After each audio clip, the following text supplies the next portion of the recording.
Selamat malam para netizen dimanapun kita berada, salam inspirasi bagi kita semua. Ini agak menarik juga ternyata ya.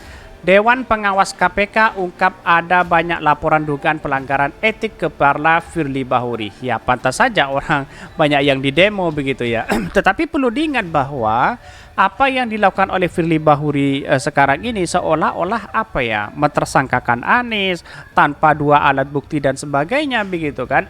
Itu yang kemudian dari kalangan struktur KPK juga ada yang melaporkan ke Dewan Pengawas. Ada apa begitu? Itu yang menjadi pertanyaan hari ini. Ya, tetapi mari kita baca terlebih dahulu komentar-komentar netizen seperti ini. Ini komentar-komentar netizen ya. Dewan Pengawas KPU ungkap ada banyak laporan dugaan pelanggaran etik Firly Bahuri ya. Udah sadar banyak laporan, sungguh terlalu kalau sampai lolos tanpa sanksi. Seharusnya dipecat begitu ya. Karena pada hakikatnya inilah apa yang terjadi selama ini begitu. Apa ada bayaran untuk menjadikan Anies jadi tersangka korupsi di Formula E ya? Sampai segitunya ya untuk menjerat dan berbagai penjuru. Ya kepentingan besar begitu. Bisa saja nanti menjadi si A, si B dan si C begitu kan. Entahlah, tapi patut dicurigai begitu ya. Dipecat enggak, mundur juga gagak, terus gimana ini? Enggak tahu juga, bingung. Bahkan ya Dewan Pengawas KPK terkesan melindungi Firly. Ya wah, ada apa begitu ya? Saling melindungi daripada saling menelanjangi. Wah. Akibat KPK di bawah ketiak presiden, akibatnya Dewas pun yang dipilih Jokowi ya melompong ini ya. Ya apa yang saya bacakan pro dan kontra di sini. Harusnya lembaga bukan independen ya, harusnya lembaga hukum independen. Kalau udah di bawah beginilah hasilnya. Kalau ya sekawanan kudu saling bantu itu yang paling diragukan. Wah banyak sekali ya. Bahkan dewasa ya KPK kalau cuma ngasih laporan tanpa tindakan tegas sampai aja ya macan ompong berhenti kan menjaga integritas KPK baru itu salut ya. Karena pada hakikatnya banyak kepentingan terselubung di dalamnya yang pada akhirnya ya santai-santai saja si Firly Bahuri begitu kan ya. Ya menurut saya pribadi apa yang selama ini dilakukan ya bisa saja seperti itu begitu, tapi menutup kemungkinan dari berbagai spekulasi hari ini bahwa ya bisa saja apa yang saya bacakan tadi bahwa menjadi tindakan begitu kan ya. Bahkan ini minimal saksi yang paling ringan itu dipecat jabatan ketua, ini setuju banget. Wah.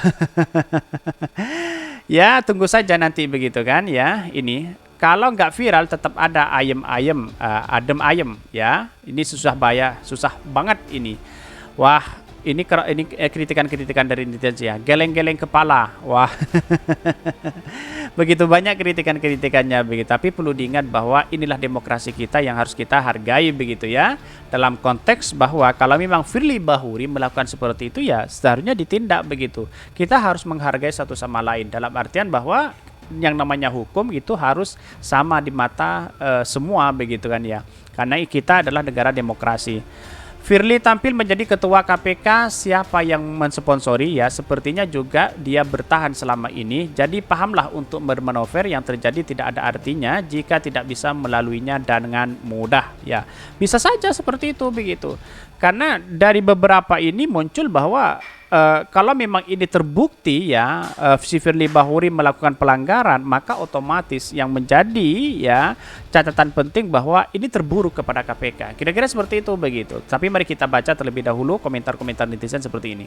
Saya bacakan dulu ya dari beritanya ya. Dewan Pengawas KPK ungkap ada banyak laporan dugaan pelanggaran etik Firly Bahuri. Wah.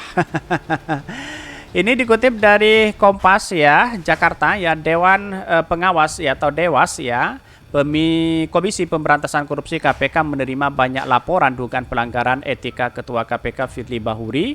Hal itu disampaikan oleh anggota Dewas KPK ya Albertino ya. Memang betul ada banyak laporan yang diterima Dewas ya, kata Albertina dilansir dari kompas.com ya. Mantan hakim ya tinggi di Pengadilan Tinggi Medan itu pun menerangkan beberapa laporan terkait dugaan pelanggaran etik Firly saat ini sedang diproses sesuai standar operasional prosedur SOP di Dewas ya. Ya segera diproses begitu kan. Bagaimana begitu? Nanti apakah dia melanggar kode etik atau tidak begitu. Kalau memang sudah saatnya melanggar kode etik ya ini peringatan keras begitu kan ya. Atau setidaknya dipecat dipecat begitu kan. Sebagai KPK yang independen lalu kemudian mentersangkakan orang tanpa dua alat bukti, ya itu logikanya agak kacau begitu. Maka dari sinilah yang kemudian yang seharusnya yaitu adalah bagaimana independen itu ya benar-benar diterapkan di tubuh KPK begitu. Bahkan dari sini jika dibutuhkan, ujar Albertino, Dewas akan meminta ya klarifikasi dari sejumlah pihak yang terkait dengan laporan tersebut. Apabila diperlukan ya pasti Dewas akan melakukan klarifikasi kepada pihak-pihak terkait, ujarnya. Sebelumnya, Firly Bahuri dilaporkan ke Dewas karena alasan menghentikan masa penugasan Direktur Penyelidikan Brigjen Endar Priantoro pada hari Senin tidak sesuai aturan. Bahkan Firly berkilah berasa jabatan Brigjen Endar telah selesai pada 31 Maret 2023 sehingga harus kembali ke instansi sebelumnya, yakin Kepolisian Negara Republik Indonesia ya Polri. Padahal pada tanggal 29 Maret 2023, Kapolri Jenderal Listio Sigit telah mengirimkan surat jawaban usulan permintaan Kari yang menyatakan bahwa masa penugasan Brigjen Endar diperpanjang di KPK. Ini kan sudah jelas begitu ya. Kenapa sekarang kok masih KPK masih alibi seperti itu? Itu yang menjadi pertanyaan begitu ya. Brigjen Endar pun menolak pemberhentian dengan hormat dari KPK yang dipaksakan terhadap dirinya dengan mendatangi kantor Dewas di gedung anti corruption ya Learning Center ACLC atau KPK lama pada Selasa ya, untuk melaporkan Firly Bahuri yang menerbitkan surat penghadapan kembali atas nama dirinya ke Polri. Selain Firly, Endar juga mengadukan Sekretaris Jenderal Sekjen KPK Cahaya Haji Harefa karena menerbitkan surat pemberhentian dengan hormat. Bahkan ia menduga dalam pencopotan dirinya dari Direktur Penyelidikan terdapat sejumlah dugaan pelanggaran kode etik ya, yakni tidak menjunjung sinergi akuntabilitas hingga profesionalitas. Pertama, tujuannya adalah untuk membuat aduan atas dugaan pelanggaran kode etik yang dilakukan oleh Sekjen KPK dan salah satu pimpinan KPK. Sebelumnya, Firly Bahuri pernah melaporkan oleh Indonesia Corruption Watch (ICW) ke kepolisian atas dugaan menerima klarifikasi sewa helikopter untuk perjalanan pribadi. Bahkan demikian, pada September 2020 masyarakat anti korupsi Indonesia juga melaporkan hal itu pada Dewan Pengawas KPK sebagai dugaan pelanggaran etik yang dilakukan oleh pimpinan KPK, yaitu bergaya hidup mewah. Nah, tetapi sampai sekarang belum ditindak begitu, belum diberi peringatan keras begitu. Ada apa ya? Mungkin Dewan Pengawas itu mungkin sudah tunduk begitu ya. Ya wallahu alam, tapi perlu diingat bahwa kalau memang ada peringatan keras ya silahkan begitu kan, kalau itu melanggar kode etik begitu. Tapi perlu diingat, muncul spekulasi apa yang disampaikan beberapa masyarakat Indonesia bahwa Firly Bahuri itu layak untuk dipecat begitu. Saat ini Dewas KPK melalui sidang etik memutuskan Firly melanggar kode etik dan memberikan sanksi ringan berupa teguran tertulis.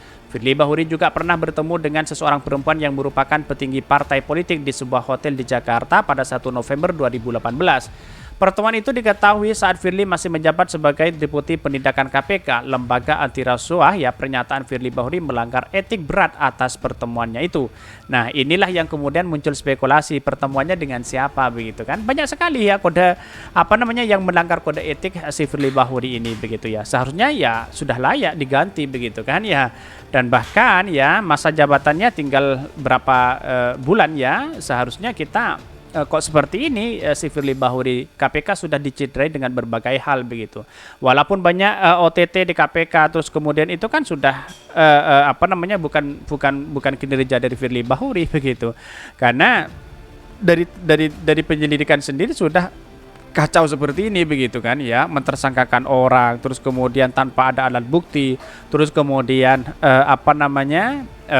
orang-orang dicari kesalahan, padahal ya tugas paling utama Firly Bahuri itu adalah menjemput Harun Masiku itu begitu. Kira-kira seperti itu mungkin itu yang kami sampaikan. Tonton terus channel Hodari Podcast lain ini kan ada berita-berita menarik dan viral setiap harinya. Salam para netizen, salam inspirasi bagi kita semua. Jangan lupa di subscribe channel YouTube Hodari Podcast Rakyat ini.